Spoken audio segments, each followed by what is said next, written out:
श्वेता झा और आप देख रहे हैं आज तक। गिरफ्तार रेसलर सुशील कुमार का एक ऐसा वीडियो सामने आया है जिसे देखकर आप दंग रह जाएंगे। जी हां, ये वीडियो उसी 4 और 5 मई की रात का बताया जा रहा है जिस रात एक दूसरे पहलवान यानी कि सागर को इतनी बुरी तरह से सुशील ने पीटा कि जिससे उसकी मौत हो गई। वीडियो में सुशील हाथों में डंडा लिए सागर के पास खड़ा है। पुलिस के हाथ लगी इस तस्वीर ने ओलंपिक मेडल विजेता सुशील कुमार की मुश्किलों को और बढ़ा दिया है।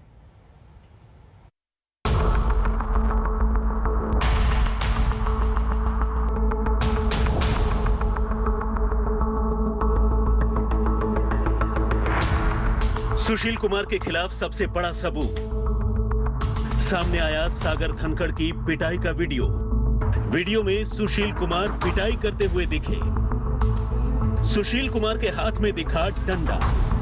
इसी वीडियो से फंसे सुशील कुमार। वीडियो की जुबानी कत्ल वाली रात की कहानी। ये 4 और 5 मई की रात की तस्वीरें हैं। उसी छत्रसाल स्टेडियम की तस्वीरें जहां जूनियर नेशनल चैंपियन रेसलर सागर धनखड़ का कत्ल हुआ। और तस्वीरों में दिखाई दे रहा ये शख्स कोई और नहीं बल्कि ओलंपियन रेसलर सुशील कुमार ही है, जो जमीन पर गिरे एक लड़के को डंडों से बुरी तरह पीटता हुआ दिखाई दे रहा है। ध्यान से देखिए, यहां एक नहीं बल्कि 2 लोग जमीन पर गिरे हैं और कुछ दूसरे लोग एक दूसरे लड़के को भी घेर कर पीट रहे हैं। लेकिन जिस शख्स पर इस वक्त ये मोबाइल कैमरा फोकस्ड है वो कोई और नहीं बल्कि सुशील कुमार ही है। ध्यान से देखिए, सुशील के हाथ में एक लंबा सा डंडा जिसे लेकर वो पिटाई के दौरान पोजीशन बनाते हुए नजर आ रहे हैं, कभी दाएं से तो कभी बाएं से। और नीचे जमीन पर पीठ के बल गिरा लड़का उससे रहम की भीख मांग रहा है, खुद को माफ कर देने की फरियाद कर रहा है। वीडियो में उसकी आवाज या चीख तो सुनाई नहीं दे रही, लेकिन उसके बॉडी जेस्चर यानी शारीरिक भाव भंगिमा को देखकर यह साफ है कि वो इस वक्त हमलावरों के चंगुल से छूटने के लिए रहम की भीख मांग रहा है।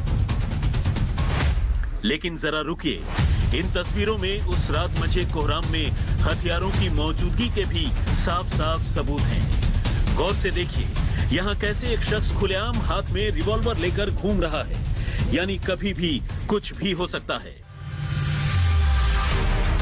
पहचानने वाले शायद इन तस्वीरों को देखकर सागर धनखड़ को भी पहचान लें, लेकिन सागर को ठीक से न जानने वाले लोग भी यहाँ जमीन पर गिरे नौजवान की डील डॉल से यह अंदाजा लगा सकते हैं कि वो सागर ही है जो इस वक्त सुशील कुमार के गुस्से का शिकार हो रहा है। हद तो यह है कि सुशील कुमार के हाथ में डंडा है, सागर जमीन पर गिरा है और बीच बीच में सुशील कुमार के दूसरे साथी दाएं और बाएं से आकर उस पर हमला कर रहे हैं, डंडे बरसा रहे हैं। ये सब कुछ हो रहा है छत्रसाल स्टेडियम में। ध्यान से देखिए, इसी जगह थोड़ी दूर पर ठीक ऐसा ही एक और मंजर दिखाई दे रहा है। वहां भी एक नौजवान पीठ के बल जमीन पर पड़ा है, जबकि कुछ और लोग उसे घेर कर उस पर लाठी डंडों की बरसात कर रहे हैं। सूत्रों का मानना है कि वो सोनू महाल हो सकता है। पास ही एक होंडा सिटी कार भी खड़ी है जिसके दरवाजे खुले हुए हैं। बताते हैं कि सुशील कुमार उस रात इसी होंडा सिटी कार में सागर धनखड़ और उसके साथियों को अगवा कर लेकर आया था। हिमांशु मिश्र, अरविंद ओझा और तंजीम हैदर के साथ शम्स ताहिर खान, दिल्ली, आज तक। 13,500 करोड़ के घोटाले के आरोपी भगोड़े मेहुल चौकसी को एंटीगुआ से क्यूबा भागने की फिराक में डोमिनिका पुलिस ने धर दबोचा था, जिसके बाद उसे भारत प्रत्यर्पित करने की खबरें आई, जिसकी पुष्टि खुद डोमिनिका और एंटीगुआ सरकार ने की। लेकिन अब इस केस में ट्विस्ट आ गया है। डोमिनिका सरकार ने कहा है कि वो मेहुल चौकसी को भारत के बजाय एंटीगुआ भेजेगी।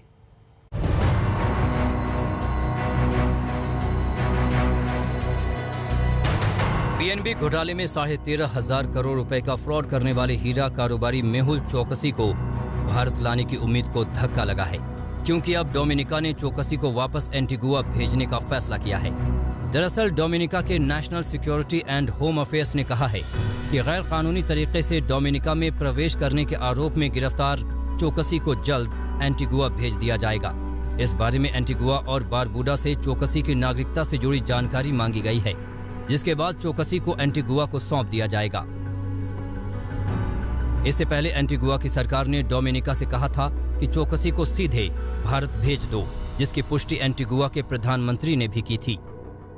Our specific request to the government of Dominica is to have Mr. Chokshi deported and be repatriated directly to India, not to send him back to Antigua and Barbuda where he's a citizen, and one in which he will enjoy certain constitutional and legal protections.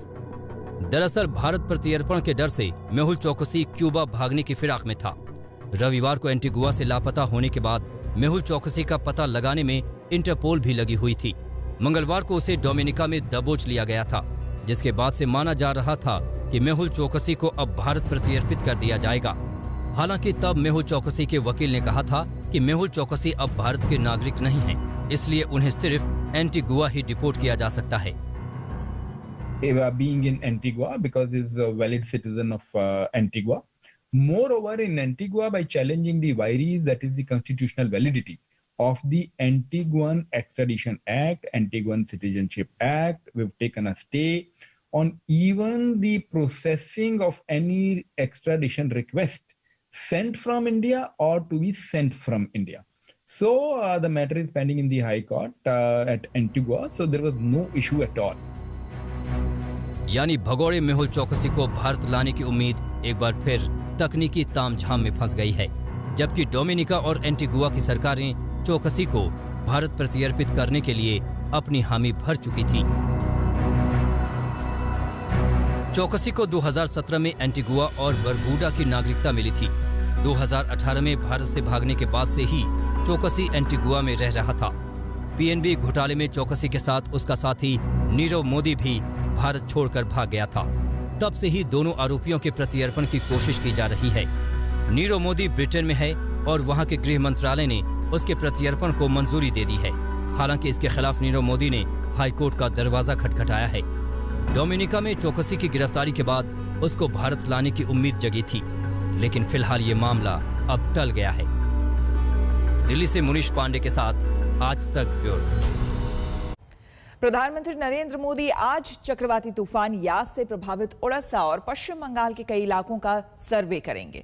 वो दोनों ही राज्यों में इससे हुए नुकसान की समीक्षा भी करेंगे। प्रधानमंत्री सबसे पहले उड़ीसा की राजधानी भुवनेश्वर पहुंचेंगे, जहां वो एक समीक्षा बैठक करेंगे। इसके बाद वो उड़ीसा के बालासोर और भद्रक तथा पश्चिम बंगाल के पूर्वी मिदनापुर जिलों के प्रभावित इलाकों का हवाई सर्वेक्षण करेंगे।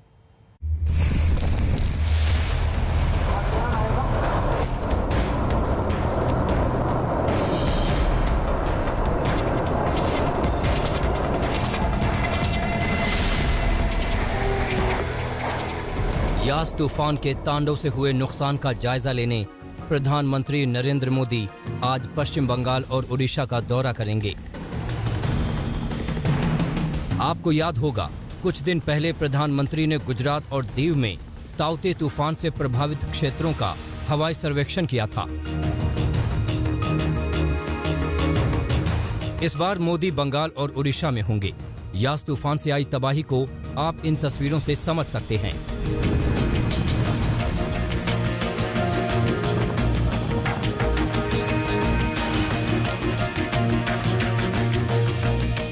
मुख्यमंत्री ममता बनर्जी का कहना है कि यास तूफान से बंगाल में 1 करोड़ लोग प्रभावित हुए और तो और करीब 3 लाख घरों को नुकसान पहुंचा। वहीं उड़ीसा में करीब 6 लाख लोग प्रभावित हुए। तय कार्यक्रम के मुताबिक सुबह प्रधानमंत्री नरेंद्र मोदी भुवनेश्वर पहुंचेंगे। प्रभावित इलाकों को लेकर रिव्यू मीटिंग करेंगे। मीटिंग के बाद प्रभावित क्षेत्र का हवाई सर्वे करेंगे। बंगाल में भी मोदी रिव्यू मीटिंग करेंगे। बड़ी खबर यह भी है कि बंगाल में मीटिंग के दौरान ममता बनर्जी भी मौजूद होंगी। यानी चुनावी जीत के बाद ये पहला मौका होगा जब प्रधानमंत्री के साथ ममता बनर्जी मीटिंग करेंगी। आज तक ब्यूरो। उत्तर प्रदेश के सिद्धार्थनगर में 20 लोगों को वैक्सीन कॉकटेल लगा देने के मामले में प्रशासन ने कार्रवाई की है। आरोपों के घेरे में आई एएनएम को सस्पेंड कर दिया गया था। स्वास्थ्य केंद्र से जुड़े डॉक्टर के ऊपर भी कार्रवाई की जा रही है। स्वास्थ्य केंद्र पर 20 लोगों को पहली डोज को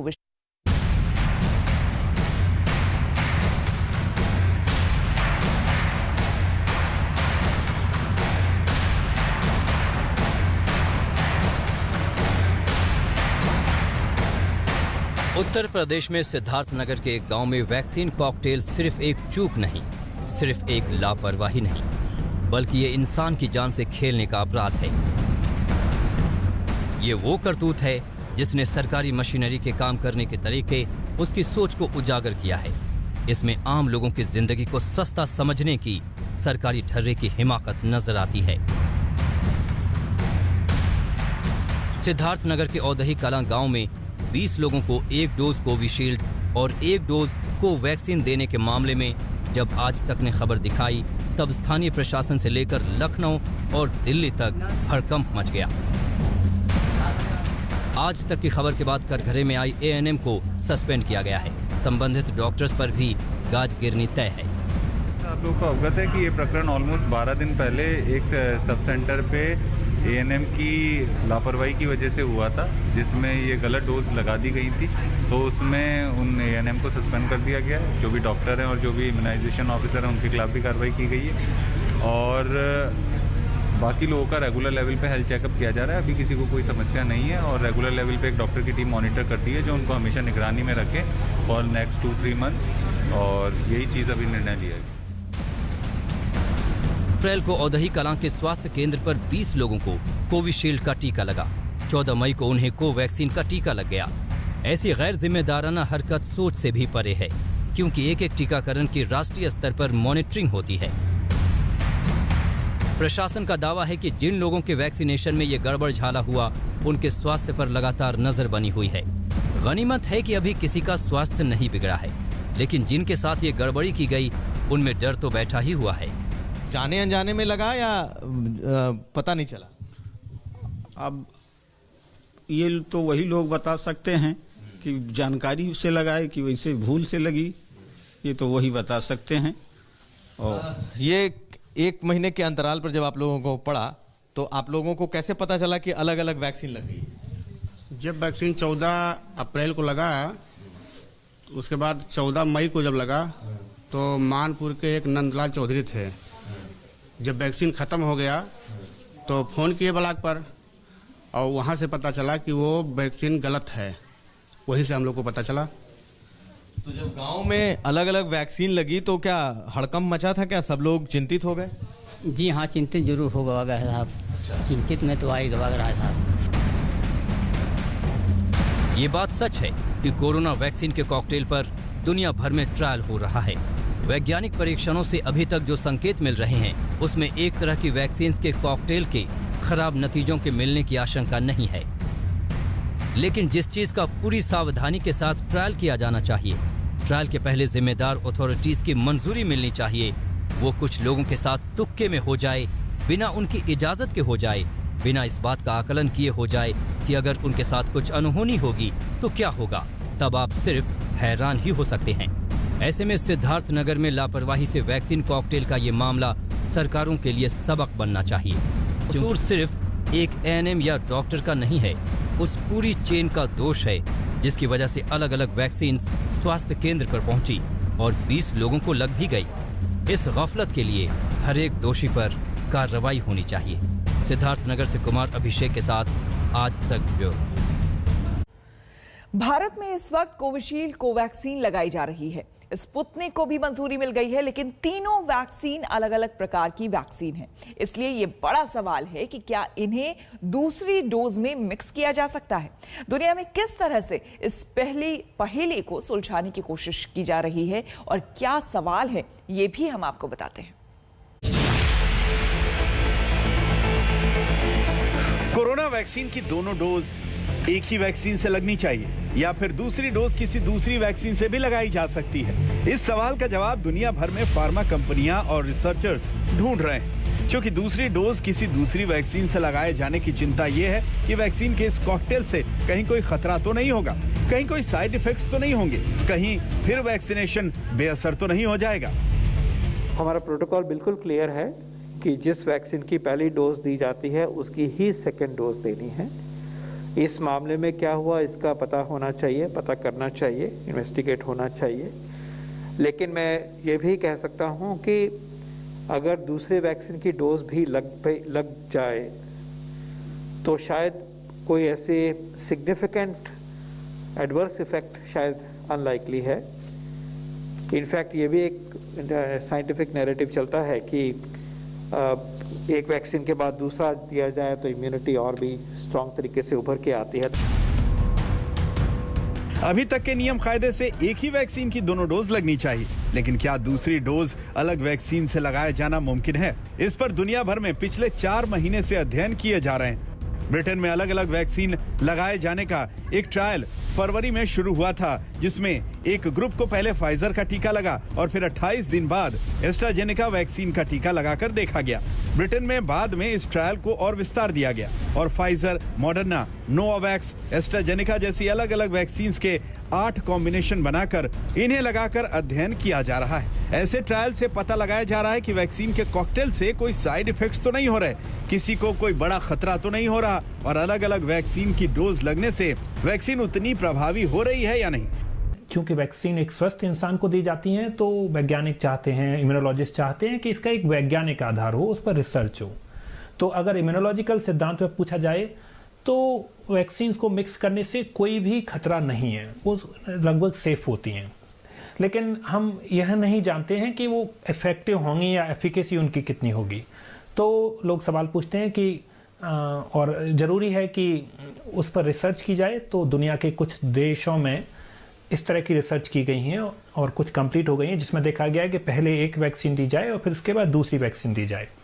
इसको हेट्रोलोगस प्राइम बूस्ट अप्रोच कहते हैं। इस पर दुनिया के दूसरे देशों में भी कुछ छोटे छोटे अध्ययन हो चुके हैं। स्पेन में 600 लोगों पर एक ट्रायल हुआ था, जिसमें एस्ट्राजेनेका वैक्सीन की डोज लगाने के बाद बूस्टर डोज यानी दूसरी डोज फाइजर वैक्सीन की दी गई। इसमें शुरुआती तौर पर यह पाया गया कि जिन लोगों को एस्ट्राजेनेका के बाद दूसरी डोज फाइजर की लगी, उनमें एंटीबॉडीज का लेवल उन लोगों से ज्यादा था जिन्होंने दोनों डोज एस्ट्राजेनेका के लिए थे।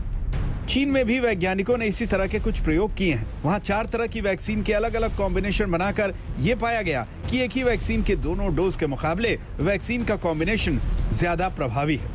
लेकिन अभी इस पर व्यापक अध्ययन के नतीजों की जरूरत है कि एक ही वैक्सीन के दोनों डोज देना सही है या फिर दोनों डोज में वैक्सीन का कॉम्बिनेशन भी चल सकता है। इस पर जुलाई अगस्त तक ही कुछ हद तक साफ साफ कहा जा सकता है, जब ब्रिटेन जैसे देशों में चल रहे अध्ययन के पूरे नतीजे आएंगे।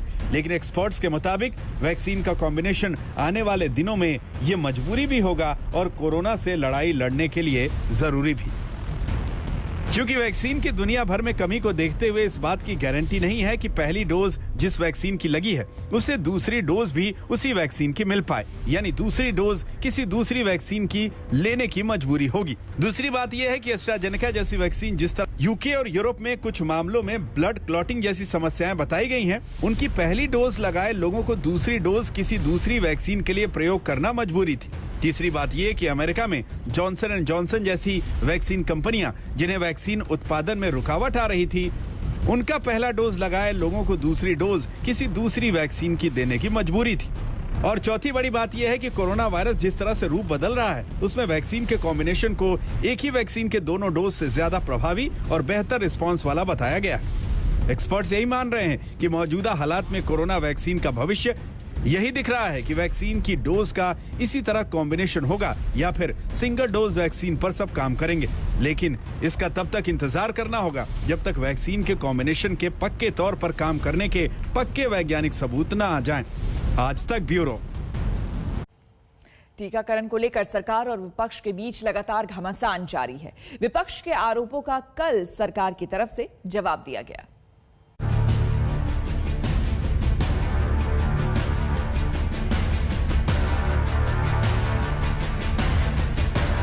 वैक्सीन को लेकर केंद्र और राज्य की जंग रोज तेज होती जा रही है। विपक्ष सरकार से सीधे सवाल पूछ रहा है, अगर वैक्सीन की कमी नहीं है तो राज्यों को पर्याप्त टीका क्यों नहीं मिल रहा? विदेशी कंपनियों की वैक्सीन लाने में देरी क्यों कर रही है सरकार?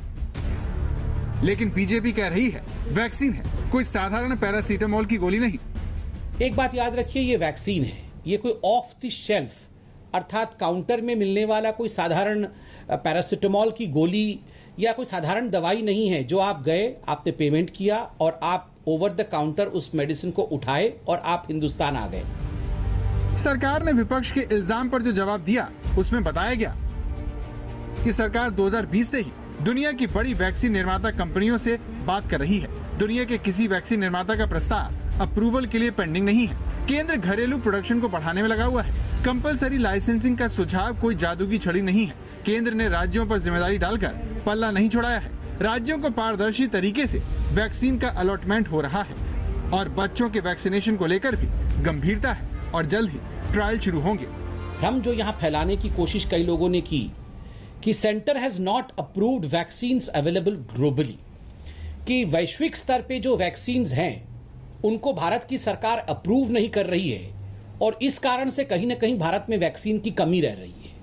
मित्रों, ऐसा नहीं है, बिल्कुल ऐसा नहीं है। और मैं आपको उदाहरण देकर बताता हूं कि जो केंद्र की सरकार है उन्होंने भारत के अंदर वैक्सीन का प्रवेश हो सके, जो वैक्सीन बाहर निर्माण होते हैं उसके लिए जो भी नॉर्म्स होते हैं, जो भी कानून होते हैं, उसको उन्होंने लचक बनाया।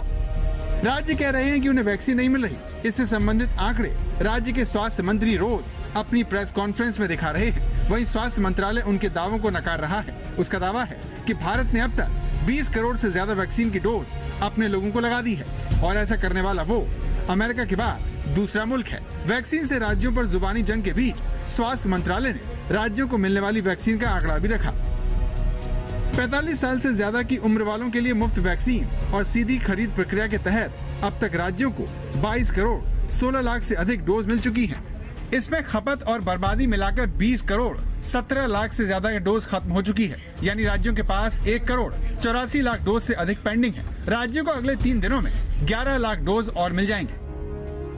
वैक्सीन बर्बादी को लेकर भी केंद्र के आंकड़े कई राज्यों पर सवाल उठाते हैं, जिनके मुताबिक वैक्सीन बर्बादी का राष्ट्रीय औसत 6.3 है, लेकिन झारखंड में 37% और छत्तीसगढ़ में 30% से ज्यादा वैक्सीन बर्बाद हो गई, जबकि राज्य इससे इनकार कर रहे हैं। माननीय केंद्रीय मंत्री जी के साथ जब वीडियो कॉन्फ्रेंसिंग हुई थी, उस दिन भी इस बात को हम लोगों ने रखा था कि आपके जो आंकड़े सामने आ रहे हैं वैक्सीन वेस्टेज के संबंध में, ये राज्य के आंकड़ों से एकदम मेल नहीं खा रहे हैं। दुर्भाग्य से अगर केंद्र सरकार के किसी कार्य प्रणाली में कोई आलोचना हो रही है या कोई सवाल पूछे जा रहे हैं, तो अब वो पलटवार करके राजनीतिक समझिए कि उसका जवाब देना चाह रहे हैं कि अच्छा आप हमारे को ऐसा कर रहे हो, तो देखो कांग्रेस के राज्यों में क्या हो रहा है। लेकिन वैक्सीन को लेकर ये जंग आरोप से राष्ट्रवाद तक जा पहुंची है। इस वक्त हमारा देश कोरोना महामारी के खिलाफ युद्ध कर रहा है। ऐसे युद्ध के समय हम ये नहीं कह सकते कि सब राज्य सरकारें अपना अपना देख लें। कल को अगर पाकिस्तान भारत पे युद्ध करता है तो हम ये थोड़ी कहेंगे कि सारी राज्य सरकारें अपना अपना देख लें। यूपी वाले अपने टैंक खरीद लें, दिल्ली वाले अपने हथियार खरीद लें, ऐसे थोड़ी होता है।